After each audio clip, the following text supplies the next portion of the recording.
الرحمن الرحیم۔ السلام علیکم۔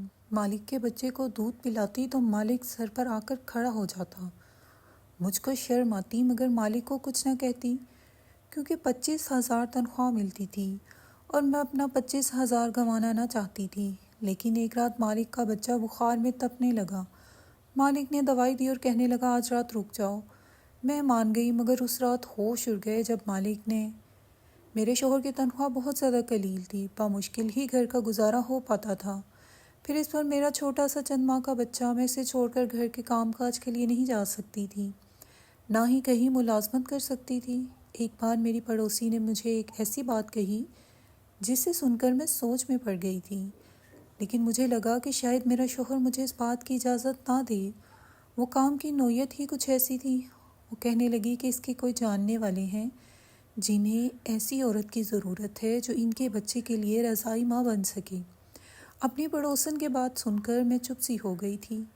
وہ کہنے لگی وہ بہت امیر ہے اور اس سے اپنے بیٹے سے بہت محبت ہے، اس کی خاطر تو وہ تمہیں بہت اچھی قیمت دے گا۔ میں نے کہا کہ میرا شوہر شاید مجھے اس بات کی اجازت نہ دے۔ میری پڑوسن کہنے لگی ایک بار تم پہلے میرے ساتھ چلو اور اس سے پوچھو کہ وہ تمہیں اس کی کیا قیمت دیں گے۔ اگر وہ پیسے بہت زیادہ معقول ہوئے تو ظاہر سی بات ہے تمہارا شوہر انکار نہیں کر سکے گا، کیونکہ تمہیں پیسوں کی ضرورت تو ہے نا۔ پھر وہ اچھی خوراک بھی دیں گے اور پھر تمہارے بچے کو بھی اس چیز کا فائدہ ہوگا۔ یہ سوچ کر میں چپ سی ہو گئی تھی۔ ظاہر سی بات ہے میرے شوہر کی بہت قلیل سی تنخواہ تھی، میرا اس میں گزر بسر نہیں ہوتا تھا، نہ ہی میں اچھی خوراک کھا سکتی تھی۔ میرا بچہ بھی بے حد کمزور تھا اور اولاد کی خاطر میں یہ قدم اٹھانے کے لیے بھی تیار تھی۔ حالانکہ کسی دوسرے بچے کو گود میں بھرنا اور پھر اپنے ہی بچے کے ساتھ اس سے شریک بنانا آسان تو نہیں تھا، لیکن اپنے بچے کی خاطر میں یہ سب کرنے کے لیے تیار تھی۔ مجھے بھی اپنی پڑوسن کی بات ٹھیک لگی کہ پہلے میں ان لوگوں سے بات کر لوں، تاکہ اگر مجھے وہاں سے اچھی تنخواہ ملنے کی امید ہوئی تو شوہر کو بھی قائل کر لوں گی۔ اگلے روز میں اپنے بچے کو گود میں لے کر پڑوسن کے ساتھ ان کے بنگلے میں پہنچ گئی۔ وہ واقعی بے تحاشا امیر لوگ تھے۔ جب میں اندر گئی تو اس گھر کی مالکن ٹانگ پہ ٹانگ رکھے صوفے پہ بیٹھی تھی اور بچہ بے تحاشا رو رہا تھا اور ایک ملازمہ کی گود میں تھا جو اسے فیڈر پلا رہی تھی، لیکن بچہ دودھ نہیں پی رہا تھا۔ مالکن نے سر سے پیر تک مجھے دیکھا اور اس کے چہرے پر ناگواری سی چھا گئی تھی۔ کہنے لگی نہ جانے تمہارے مالک کے دماغ میں کون سا بھوسا بھرا ہے آج کل۔ لوگ ڈبوں کا دودھ پلاتے ہیں اور بچے پل جاتے ہیں، لیکن نہیں، اسے اپنی بات ہی پوری کرنی ہوتی ہے۔ کہنے لگی بہرحال یہ میرا مسئلہ نہیں ہے، تمہارے مالک ابھی کمرے میں ہیں، باہر آتے ہیں تو ان سے بات کر لو۔ یہ کہہ کر وہ اٹھ کر باہر چلی گئی اور ڈرائیور کو پکارنے لگی کہ اس نے شاپنگ پہ جانا ہے، اس لیے گاڑی کو ریڈی کرے۔ میں تو اس عورت کو دیکھ کر حیران سی رہ گئی تھی، کیسی ماں تھی آخر وہ۔ خیر پھر میں سوچنے لگی شاید کوئی بیمار عورت ہے جو کہ مجبوری کی حالت میں اپنے بچے کو اس کے اس حق سے مستفید کرنے سے قاصر ہے، لیکن یہ تو ہٹی کٹی عورت تھی، صحت مند بھی تھی، اپنے بچے کو اس نعمت سے نواز سکتی تھی۔ لیکن شاید آج کل کی ماڈرن قسم کی مائیں ایسی ہوتی ہیں، اپنے بچوں کو ملازمہ کے رحم کرم پر پالتی ہیں، اسے سینے سے لگانے کے بجائے ملازمہ کے ہاتھ میں دے دیتی ہیں۔ میں نے گہری ٹھنڈی سانس بھری تھی۔ وقت کی بات تھی، میرے پاس اتنے پیسے نہ تھے کہ اچھی خوراک کھاتی تاکہ میرا بیٹا بھی صحت مند ہوتا، اور اس عورت کے پاس سب کچھ ہے، لیکن یہ پھر بھی اپنی اولاد کو اس حق سے محروم رکھ رہی ہے۔ اور وہ اٹھ کر جا چکی تھی۔ کچھ دیر بعد ہی اس گھر کے مالک کا کمرے سے نکلا اور میری پڑوسن سے کہنے لگا کیا یہ ہے وہ خاتون؟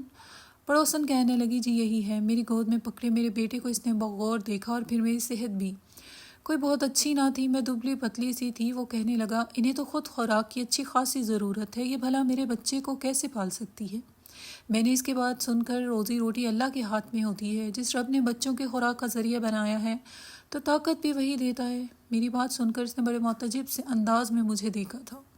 کہنے لگا میرا بچہ بہت بیمار رہنے لگا ہے کیونکہ اسے پاؤڈر والا دودھ موافق نہیں ہے، اور میری بیوی کسی طور پر راضی نہیں کہ بچے کو اس کا حق دے۔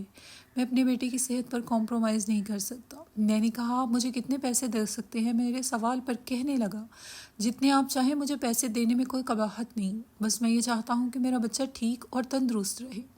اس نے مجھے مہینہ 40,000 کا کہا تھا۔ یہ سن کر تو حیرت سے میری آنکھیں پھٹی کی پھٹی رہ گئی تھیں۔ میری ضرورت سے اچھے خاصے زائد پیسے تھے۔ جب میں نے اپنے شوہر کو بتایا تو پہلے تو وہ خاموش ہو گیا، لیکن تھوڑی سی پیش رفت کے بعد اس نے مجھے اجازت دے دی۔ اگلے روز جب میں اس بنگلے میں گئی، مالک گھر پر موجود تھا۔ مجھے دیکھ کر اپنا بیٹا مجھے پکڑا دیا، کہنے لگا آپ کو دن بھر یہی رہنا پڑے گا، ہاں رات کو 10 بجے کے بعد آپ جا سکتی ہیں۔ میں اپنے بیٹے کو اپنے ساتھ لائی تھی۔ وہ بچہ روئے جا رہا تھا، شاید بھوک شدت کی وجہ سے۔ میں نے اسے اپنے ساتھ لگایا، اسے چپ کروایا۔ کچھ ہی دیر میں وہ سو چکا تھا، لیکن اس بچے کو میری گود میں دیکھ کر میرا بیٹا بڑے غور سے مجھے دیکھ رہا تھا۔ میں اپنے بچے کے حق میں کسی اور کو بھی شریک کر چکی تھی۔ میرا بیٹا بار بار میری طرف لپک کر یہاں گود میں آنے کی کوشش کر رہا تھا، لیکن اس وقت مالک کا بیٹا میری گود میں تھا۔ میں اسے ہی سلانے کی کوشش کر رہی تھی۔ میں نے اپنے بیٹے کے چہرے پر ایک عجیب سی بے چینی سی دیکھی تھی۔ کچھ ہی دیر میں مالک کا بیٹا سو چکا تھا، لیکن میرا بیٹا جب بھی میری جانب لپکتا، میں مجبوراً اسے خود سے پیچھے ہٹانے کی کوشش کرتی۔ مجھے لگ رہا تھا جیسے میرا بیٹا بھی رو دے گا، اس لیے میں نے اس بچے کے کھلونے اپنے بیٹے کے ارد گرد رکھ دیے۔ میرا بیٹا ان کھلونوں سے بہل سا گیا تھا۔ میں نے اس بچے کو سلایا اور بیڈ پر لٹا دیا۔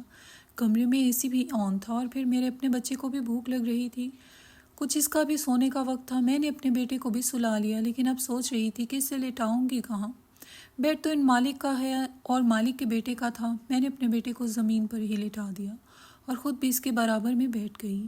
ابھی کچھ ہی دیر ہوئی تھی مجھے وہاں بیٹھے ہوئے کہ کمرے کا دروازہ کھلا اور ایک ملازمہ کمرے میں داخل ہوئی۔ اس کے ہاتھ میں دودھ کا گلاس تھا، وہ اس نے مجھے تھما دیا۔ میں اسے حیرت سے دیکھنے لگی۔ کہنے لگی، مالک کہہ رہے ہیں اسے تم پیو اور کچھ دیر بعد میں تمہیں پھل بھی لا کر دوں گی، وہ بھی سارے کا سارا تمہیں کھانا پڑے گا۔ یہ سن کر تو مجھے حیرت ہوئی۔ میں نے کہا، یہ سب کیسے کھاؤں گی؟ وہ ملازمہ کہنے لگی، مالک کا حکم ہے، وہ کہہ رہے تھے کہ آپ خوراک اچھی کھائیں گی تبھی ان کا بیٹا بھی صحت مند رہے گا۔ یہ سن کر میں نے دودھ کا گلاس پی لیا۔ پورے 1 سال بعد میں نے دودھ کا گلاس پیا تھا۔ ساتھ ساتھ نہ جانے کیوں میری آنکھوں سے آنسو بہہ رہے تھے۔ وقت بھی انسان کو کیسے کیسے موڑ دکھاتا ہے۔ کہاں میں ایک ایک روٹی کو ترستی تھی اور یہاں میرے سامنے دنیا جہاں کی ہر نعمت رکھی تھی۔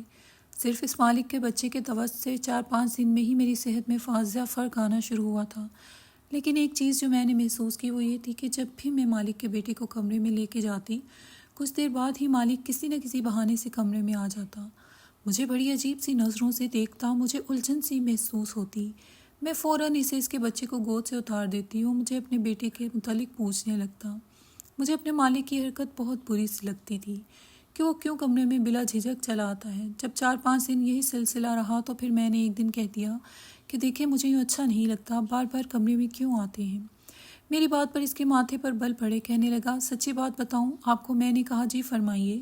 وہ کہنے لگا، دیکھیں میں آپ کو جو کھانے پینے میں اتنے لوازمات پیش کرتا ہوں صرف اس لیے کرتا ہوں تاکہ میرا بچہ سے اچھی صحت کا مالک ہو۔ بس مجھے یہ وہم رہتا ہے کہ ہو سکتا آپ میرے بیٹے کے بجائے اپنے بیٹے پہ زیادہ توجہ دیتی ہوں۔ میں اگر پیسہ خرچ کر رہا ہوں تو اپنی اولاد کے لیے کر رہا ہوں۔ یہ سن کر تو میرا دماغ گھوم کر رہ گیا تھا۔ کیا سمجھتا تھا وہ مجھے کہ میں بے ایمان ہوں؟ اس کا کھا پی کر میں اپنے بچے کو صحت مند کروں گی اور اس کے بیٹے کو پوچھوں گی بھی نہیں یا اسے بھوکا رکھوں گی؟ میں نے کہا، صاحب میں غریب ضرور ہوں لیکن بے غیرت نہیں ہوں، نہ ہی نمک حرام ہوں۔ اگر آپ کو ایسا ہی شک ہے تو ٹھیک ہے، آپ کسی اور کو رکھ لیں۔ یہ کہنے کے بعد میں نے اپنا بچہ گود میں اٹھایا اور باہر جانے لگی۔ وہ مجھے پیچھے سے پکارتا رہ گیا، لیکن میں 1 منٹ بھی وہاں نہ رکی اور اپنے گھر آ گئی۔ اتنی باتیں سننے کے بعد بھلا میں کیوں وہاں پر رک گئی؟ میں اپنے بچے کا حق اس کے بیٹے کو دے رہی تھی، اس کا خیال بھی بہت رکھتی تھی۔ جب تک میں وہاں ہوتی اس کے بچے کو سنبھالتی بھی تھی اور اپنے بچے کو اس کے کھلونوں سے بہلاتی رہتی۔ حالانکہ میرے بیٹے کا حق تھا کہ میں اسے توجہ دیتی۔ اسی رات مجھ پر ایک اور مصیبت ٹوٹ پڑی۔ میرا شوہر واپس گھر نہیں آیا تھا۔ رات کے 12 بج گئے تو میں بے حد پریشان تھی۔ تو جب مجھے فون آیا اور کسی نے مجھے یہ بتایا میرے شوہر کا ایکسیڈنٹ ہو گیا ہے، یہ سننا تھا، میں بے حد پریشان ہو گئی۔ جب تک میں ہاسپٹل پہنچی میرے شوہر کی وفات ہو چکی تھی۔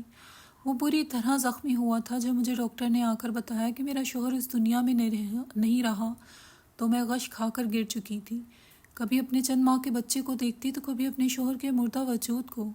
میں پھوٹ پھوٹ کر رونے لگی۔ کچھ سمجھ نہیں آ رہی تھی کیا کروں۔ ہمارے گھر میں لوگوں کا رش تھا، لگ چکا تھا۔ صبح ہی میرے شوہر کی تدفین ہو گئی۔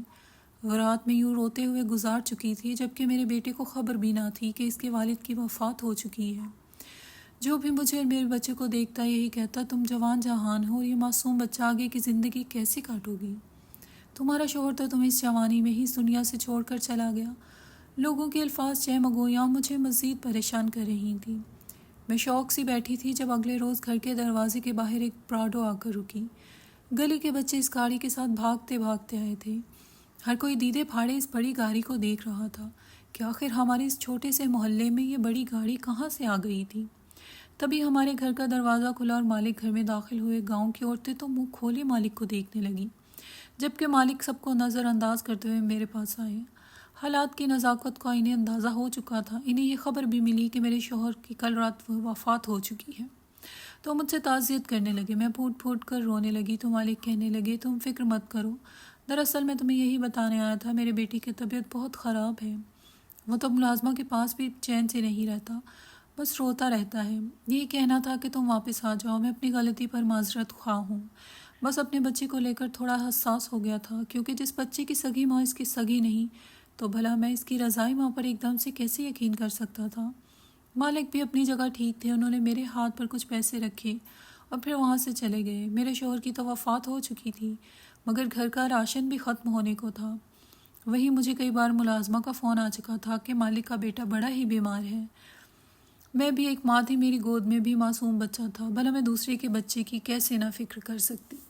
اسی روز میں نے مالک کو فون کیا تو انہوں نے گاڑی بھیجوا دی، جس میں بیٹھ کر میں مالک کے گھر پہنچی تھی۔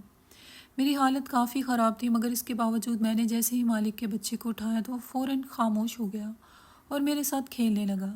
اسے تو جیسے میری عادت سی ہو چکی تھی، ہر وقت میرے پاس ہی رہتا۔ یہ دیکھ کر مالک بہت خوش ہوئے اور پھر ایک روز میرے پاس آ کر کہنے لگے اگر تم بہتر سمجھو تو یہیں رہ لو، میں تمہارے لیے کوارٹر خالی کروا دوں گا۔ مالک کی بات مجھے بری نہیں لگی۔ اب تو مالک کا رویہ میرے بیٹے کے ساتھ ٹھیک ہونے لگا تھا، وہ اس کا بہت خیال رکھا کرتے تھے، جو بھی چیز اپنے بیٹے کے لیے لاتے وہی میرے بیٹے کے لیے بھی لے کر آتے، جبکہ مالکن کا تو کچھ اتا پتہ ہی نہ ہوتا، وہ کب آ رہی ہیں کب جا رہی ہیں مالک کو بھی خبر نہ ہوتی۔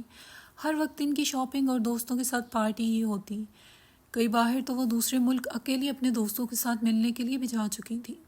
انہیں اس بات کی ذرا بھی پرواہ نہ تھی کہ ان کا بچہ کس حال میں ہے۔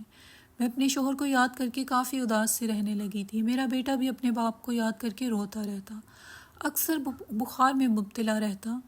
ایک روز مالک کے بیٹے کی طبیعت خراب تھی، میں کوارٹر میں جانے لگی تو مالک بولے آج تم یہیں رہ جاؤ، میرے بیٹے کے کمرے میں ہی سو جانا، میرے بیٹے کی طبیعت خراب ہے اور وہ صرف تمہارے پاس ہی بہل سکتا ہے۔ مجبوراً مجھے وہیں رکنا پڑا۔ آدھی رات کو مالک کا بیٹا بھوک کی شدت سے جاگا تو میں اسے دودھ پلانے لگی، مگر تب ہی مالک کمرے میں چلے آئے۔ میں اپنے ہی دھیان میں بیٹھی تھی، جب قدموں کی آہٹ سنی تو بوکھلا کر مالک کے بیٹے کو خود سے دور کرنے لگی۔ وہ سو چکا تھا اور اس کی طبیعت بھی کچھ بہتر تھی۔ میری ہڑبڑاہٹ دیکھ کر مالک میرے سامنے کرسی کھینچ کر بیٹھ گئے اور پھر جو بولے وہ سن کر میرے قدموں کے نیچے سے زمین نکل چکی تھی۔ مالک کہنے لگے دیکھو میں جو کہہ رہا ہوں وہ دھیان سے سننا، میں ایک ایسی ہی لڑکی سے شادی کرنا چاہتا تھا جو نہ صرف دنیا داری سنبھالے بلکہ گھرداری اور میرے ہونے والی اولاد کو بھی سنبھالے، اس کی اچھی تربیت کرے، جبکہ میں نے جس عورت سے شادی کی اس میں ایسی کوئی خاصیت موجود نہیں ہے۔ اس لیے میں چاہتا ہوں جیسے ہی تمہاری عدت پوری ہو میں تم سے نکاح کر لوں، تم میرے بیٹے کا اپنے بچے کی طرح خیال رکھتی ہو، میرا بچہ بھی تم سے گھل مل چکا ہے، میں چاہتا ہوں تمہیں اس کی ماں کا درجہ دے دوں۔ میں نے جب مالک کی بات سنی تو میرا چہرہ سرخ ہو چکا تھا۔ فوراً کہنے لگی کہ نہیں، مجھے صرف اپنے شوہر سے محبت ہے، میں اسے کیسے آپ سے نکاح کر سکتی ہوں، ابھی تو اس کے قبر کی مٹی بھی نہیں سوکھی۔ میں فوراً واپس اپنے کوارٹر میں چلی گئی، مگر مالک کہنے لگے کہ تمہیں اس فیصلے کا اختیار ہے، تم جو کہو گی وہی کروں گا۔ مالک کا رویہ میرے بچے کے ساتھ بہت اچھا تھا، اسے امیروں والی آرام و آسائش مل رہی تھی۔ میں نے بہت سوچا، جب اپنے بچے کے مستقبل کو دیکھا اور مالک کے بیٹے کو تو مجبوراً مجھے مالک کا فیصلہ ماننا پڑا، مگر مجھے مالکن کی طرف سے بڑی ہی بے چینی تھی۔ جیسے ہی میں نے مالک سے نکاح کے لیے ہاں کی تو مالک نے فوراً اپنی پہلی بیوی کو طلاق دے دی۔ وہ چیخنے چلانے لگی، مگر مالک نے اس کا سارا بینک بیلنس اور کریڈٹ کارڈ لے لیے تھے۔ وہ اب تک جتنی بھی عیاشیاں کر رہی تھی وہ مالک کے پیسوں پر ہی تھی۔ مالک نے اس سے پیسے لیے تو وہ کنگال ہو گئی، انہوں نے مجھ سے نکاح کر لیا۔ کبھی کبھی مجھے لگتا میں نے یہ فیصلہ کر کے غلط کیا ہے، مگر شادی کے بعد جب میں نے مالک کی محبت دیکھی تو میں خود کو خوش قسمت تصور کرنے لگی۔ شاید یہی میری نصیب میں لکھا تھا، میرے بیٹے کو باپ کا پیار مل رہا تھا، وہی مالک بیٹے کو ایک ماں کی محبت مل رہی تھی۔ میں اپنے رب کی ذات کا شکر ادا کرنے لگی، اس نے کیسے ایک در سے باقی در کھولے تھے اور میری زندگی خوشیوں سے بھر دی تھی۔